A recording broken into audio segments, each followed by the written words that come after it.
যারা তাকে ভোট দিয়েছে, যারা তাকে দেয়নি, যারা তাকে পছন্দ করে, যারা তাকে অপছন্দ করে, যারা রাজনীতি অপছন্দ করে, প্রত্যেকটা নাগরিকের সুবিধা-অসুবিধা দেখা হচ্ছে ওই সরকারের কাজ।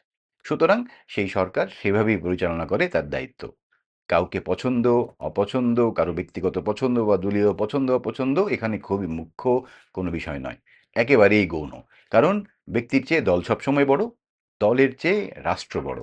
রাষ্ট্রীয় এবং রাষ্ট্রের জনগণের যেই আশা-আকাঙ্ক্ষা সেটির বাস্তবায়ন হচ্ছে সরকারের কাজ।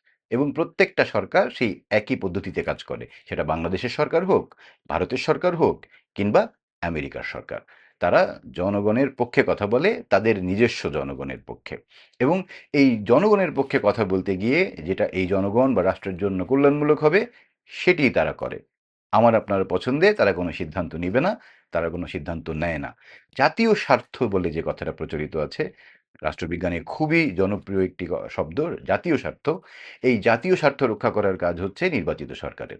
এবং সেটা যাদের ভোটে ওই সরকার নির্বাচিত হয়েছে তাদের জাতীয় স্বার্থ রক্ষা করাই তার কাজ। আমার আপনার পছন্দের সিদ্ধান্ত তারা নেবে না।